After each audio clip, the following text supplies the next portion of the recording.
Hi, and welcome to our new show, The Culinary Journey. This is now taking the place of entertaining with food and spirit. We have come up with a new concept where we want to share foods from around the world and from around the United States, foods that are specific to certain regions.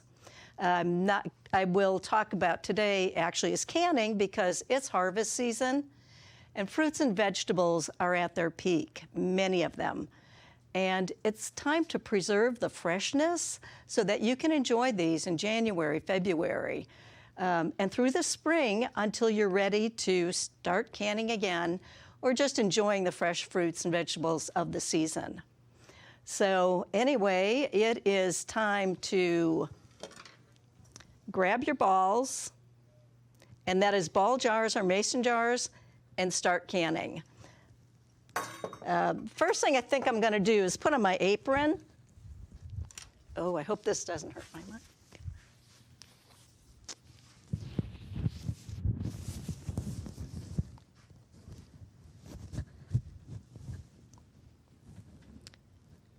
Okay, and we will start talking about the reason that we can is to kill microorganisms that are present in the food and help keep them fresh and safe to make them shelf safe for at least a year, probably a couple years. So boiling, whether you use boiling water canning or pressure canning, will kill those microorganisms and make that food safe to enjoy through the coming months. And hopefully I have canned enough things that'll keep us until next summer.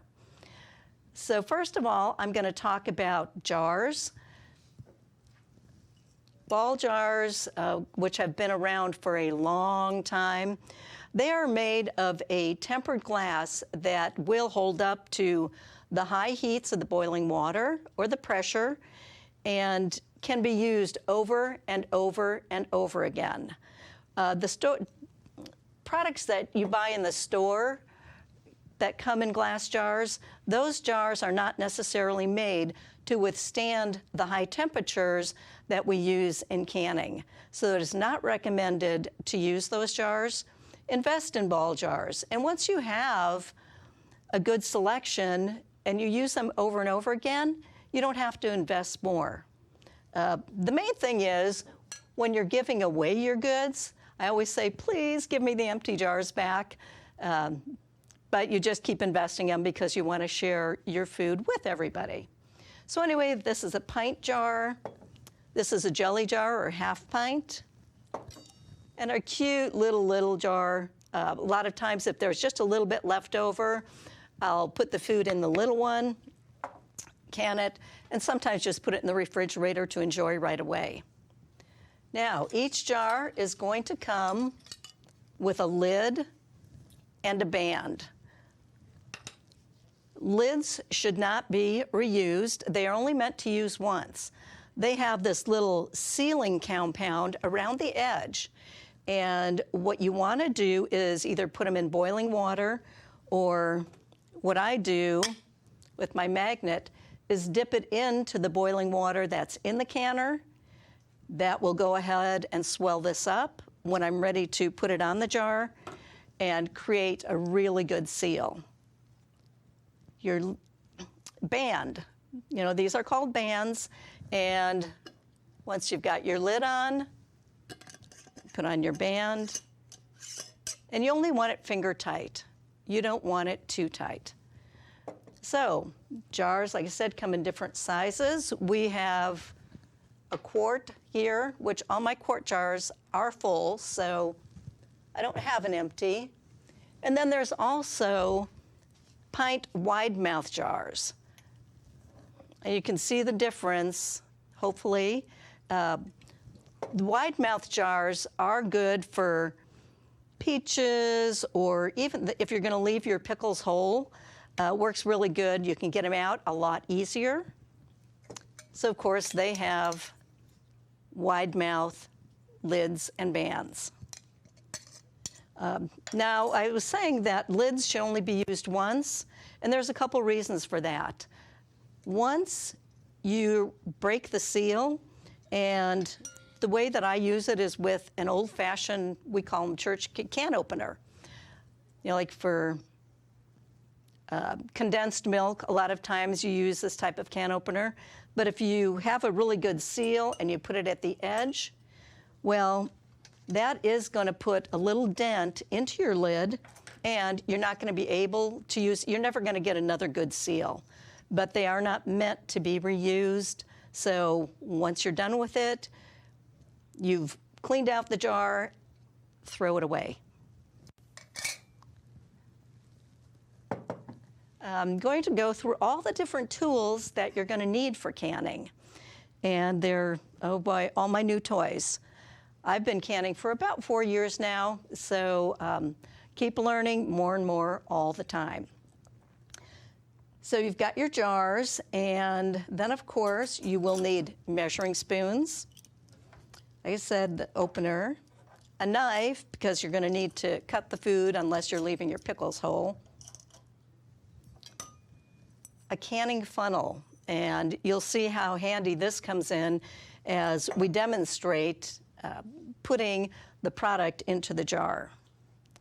A magnet, because if you want your lids to get that seal, so you use a magnet to dip it down into the boiling water, or you can put them in boiling water, but then use your magnet.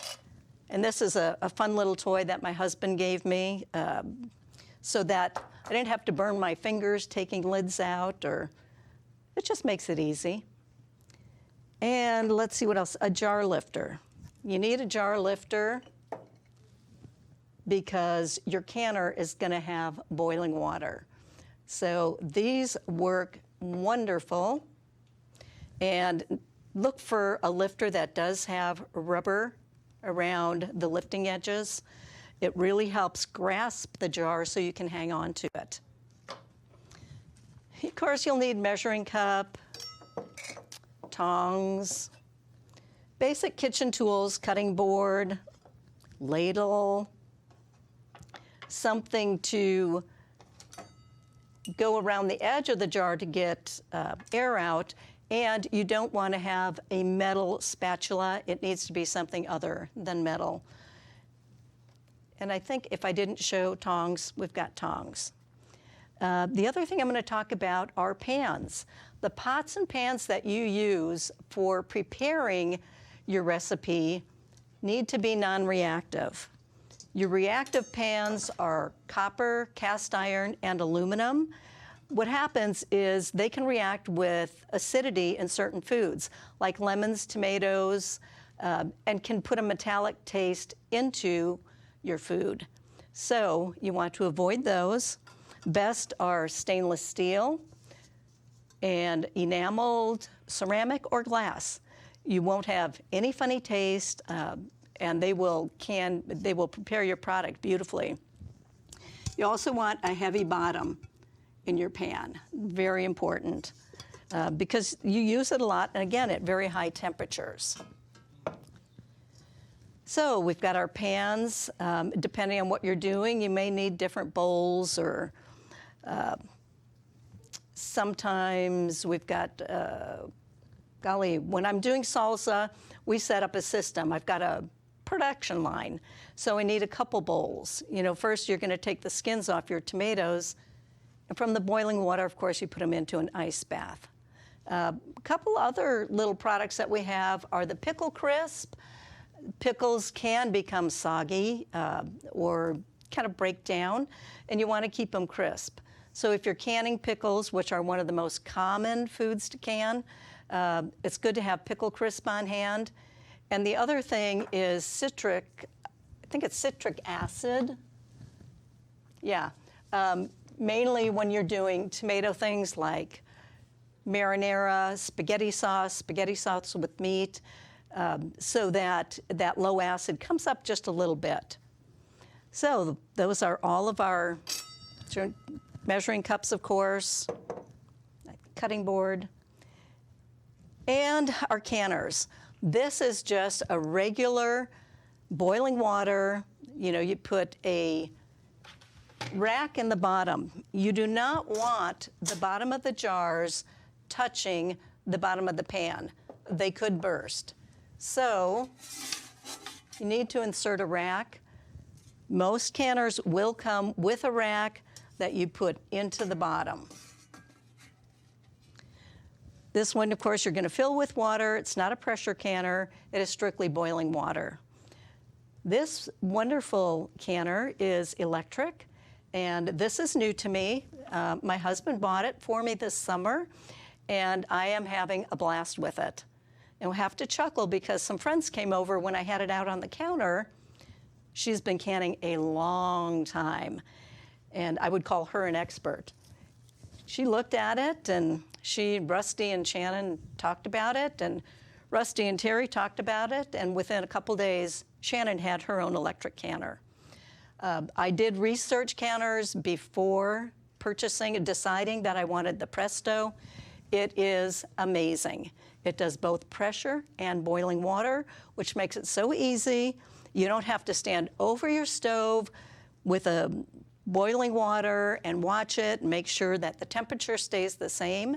You know, you want it at least 212 degrees if you're doing boiling water canner. If you have an electric, it gets to that temperature on its own. You just get your jars in, you can walk away, go do what you want, and let it do the work, which is absolutely wonderful. So this comes in handy. And then the other interesting thing, the electric canner was in the $300 range. Well, your old-fashioned pressure canner is the same price. They're within $30 of each other, which a lot of people would think, oh my gosh, it's going to be so expensive. Well, no, it really isn't if you are going to compare products. Like I said, I researched. This has different parts. Of course, I showed you the rack. And it has an inner pot. Now, depending again on what size jars you're using, you can double stack your jars in this pot. And it's so nice to just take it out and clean it. You don't have to worry about damaging anything electrical. It has a fill line. You're going to start with 3 quarts of water. Now, quart jars, you can do quart jars in here. Quart jars, you cannot boiling water can in this canner because you cannot get enough water in to cover the jars with an inch of water. And when you are boiling water canning, you do need to cover your jars. Not so in pressure canning. So a lot of little things that you learn along the way. And I think sometimes, golly, I can't believe I've learned all this. So those are the parts. I'm going to put that back together. And let's see, we have, the other thing.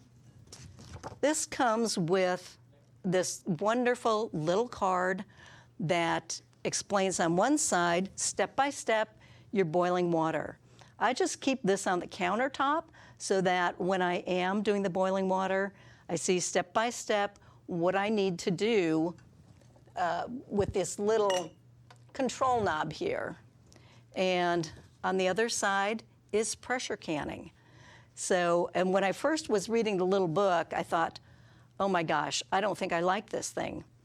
Well, when I started doing it and did a few of the boiling water canning, that was pretty easy. So I thought, okay, I have never pressure canned, and I'm going to try it. And I did. I did black beans first time because my mother didn't have a pressure cooker, just not something that we did. And it really was very easy. It explains it step by step, nothing to be afraid of. So we are going to take a little break, and when we come back, we're going to go through the process of how we do salsa.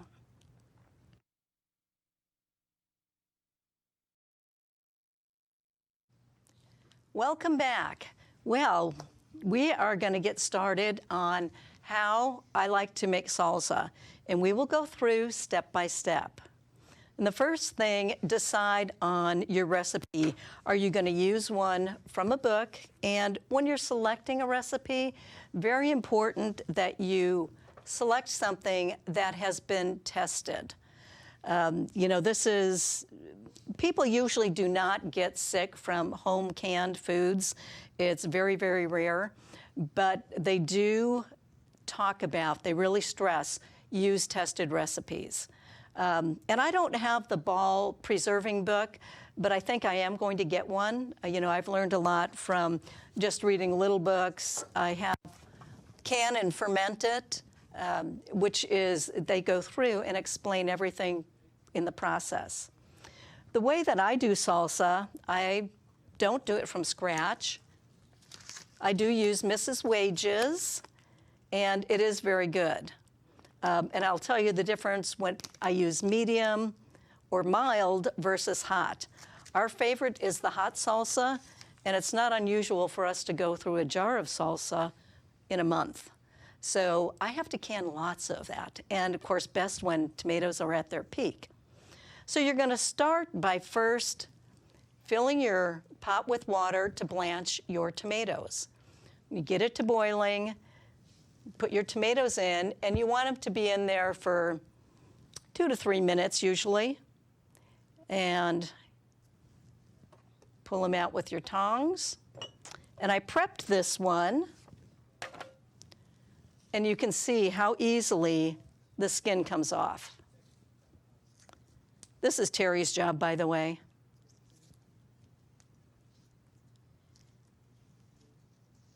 And you just watch for the skin to just start pulling away. You make this little cut in the bottom of the tomato so that that boiling water can get in there and release the skin from the tomato. Then what we do is he'll make a whole bowl of them, and we'll put more in. It takes about 18 to 22 medium-sized tomatoes to make 6 pints of salsa. So you've got your tomato, and I take it over to the sink. I have my little system set up where I put my cutting board. I overlap the sink just a little bit, and down below is a bowl. So I'll cut my tomato, and of course you want to get the core out. And you don't, if you go to the farmer's market, and that is where we get all of our fresh produce, you can ask for seconds, and there might be 1 or 2 bad tomatoes. For the most part, you're getting this crate of tomatoes for anywhere from $5 to $15 that will give you more than enough to make 5 to 6 pints of salsa. So you just cut up your tomatoes, and you're going to put them in the jar. And you have them all done. Throw away your skins, your cores.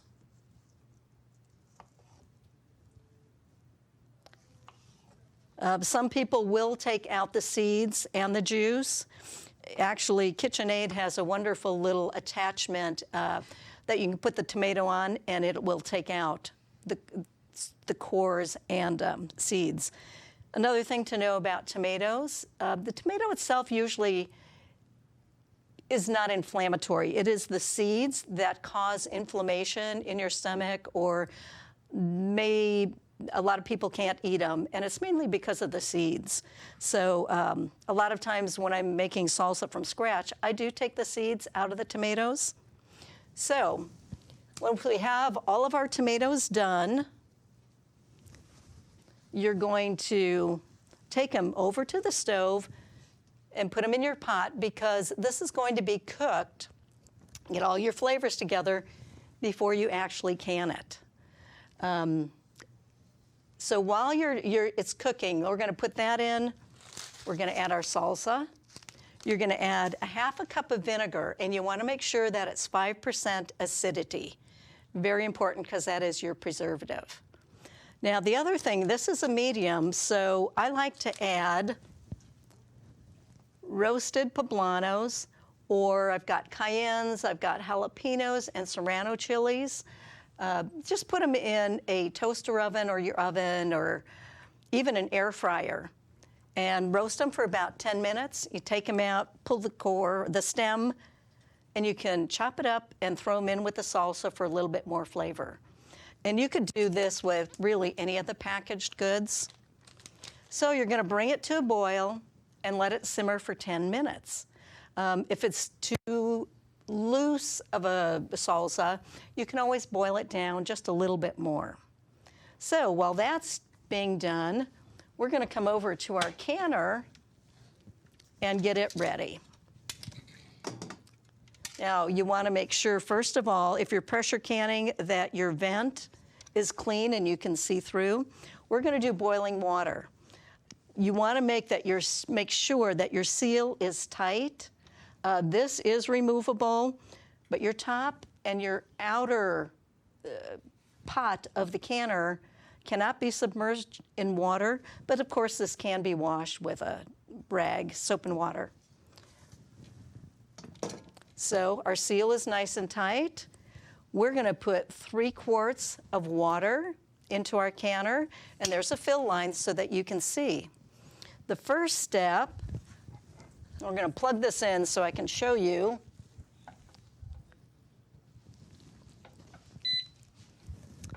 Okay, your light comes on, and it'll flash pressure canning. So you need to turn over, and to can the salsa, it takes 40 minutes. So you're going to set, I'm going to come out here. Okay, whoop, wrong.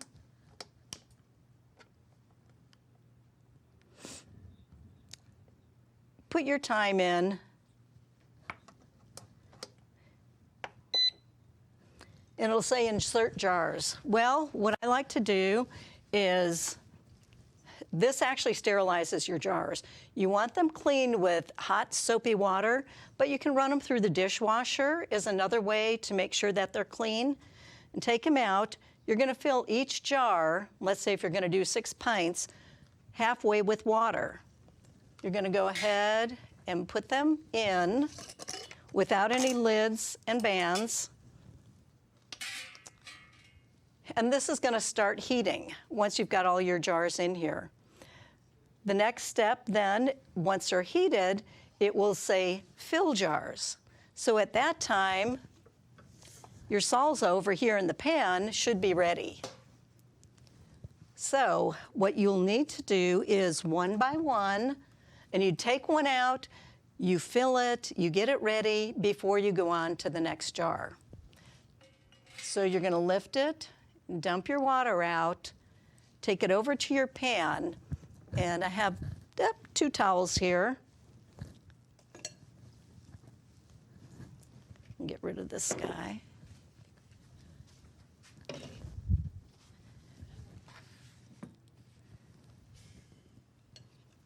Okay, you're going to set down that hot jar, your canning funnel so that you don't have a mess all over the place. And then you're going to ladle in the salsa.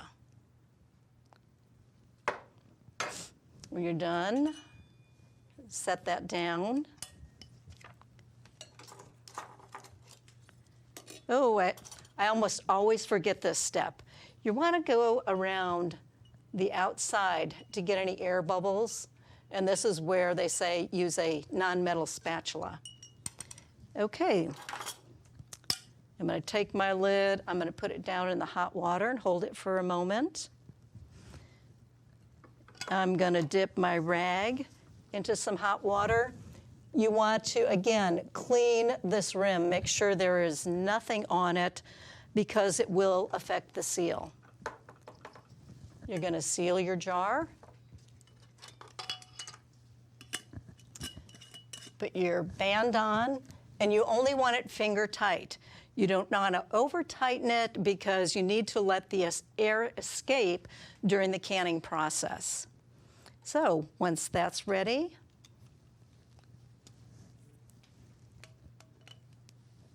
it goes in, the next one comes out until you have all your jars full.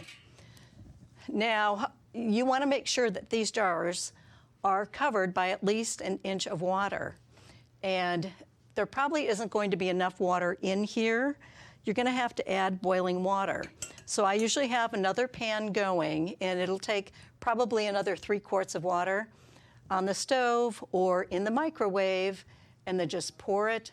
Make sure that it's covered by an inch. Then you're ready. So you're going to put your lid on.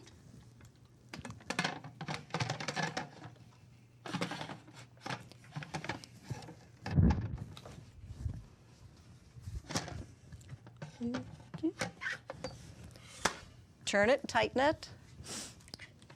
You're going to put this down and in, and then you're going to, again, go to your next step, pressing your button in. It'll move on, and it'll start heating, and once it gets to the temperature, it actually starts the 40-minute countdown and flashes that it is canning. So that's, you let it do its thing. There will be steam coming out. That's just part of the process. But now it's going to do everything, and you can walk away. Once it's ready, it will beep 4 times. And what you do at that point is just take the lid off. And now it's going to start cooling. So for 5 minutes, this is going to sit and cool. It'll beep 10 times, and then you'll take your jars out. And of course, you want to have a towel to set them all on. And you're not going to touch them for 12 to 24 hours. As they come out, you can tell that they're sealed by the center. It will be down, but they'll start popping or make a ping sound one by one. You're going to let them sit for 12 hours at least, and not more than 24. Then to check your seals to make sure everything is sealed, you remove the band and you lift it by just the lid. Then you know that your product is ready. Now, if it hasn't sealed, you can redo it with another batch or just put it into the refrigerator and it is ready to go. So anyway, I love this. It's a lot of fun. This has been a new experience. And we still have all of these peppers that you see, and these peppers up above are from our garden, and they were grown in pots. They were not in the ground. And I've used a lot of them in doing hot sauce. I've done salsa verde, just a lot of different things. Some of the other products that I have made, hot salsa, I've got peaches. And you want to get each of those fruits when they're at their peak. Like the peaches, I got them at the farmer's market from a local grower. Oh my gosh, they were so sweet. And the syrup that I use is just a little bit of honey. So it's not that heavy, sugary syrup that you'll get in canned peaches from the store. A couple other things that I have are strawberry basil preserves and peach jalapeno jam. Both of those recipes I found online on YouTube. A gentleman that I like to follow, Wise Guide, it's Caleb Wise, W-Y-S-E. He lives in Iowa. He's a young man farm boy who loves cooking, canning, and of course has a fabulous garden. So, you know, just there's a lot of people out there, a lot of recipes, and a lot of different ways that you can dry pack, you can hot pack, a lot of things that as you're reading through books, you learn what they all mean. I would say pretty much, you know, as long as you're following the steps and your goods are sealed, they will be good for at least a year, possibly 2, even longer. So I hope you enjoyed this today. I want to thank you for tuning in. We are a nonprofit, all-volunteer TV station, and we depend on you subscribers for, you know, we love that you support us and are helping us grow. So thank you, and we will see you next month. It'll be all about brats, beer, and cookies celebrating Oktoberfest. Bye.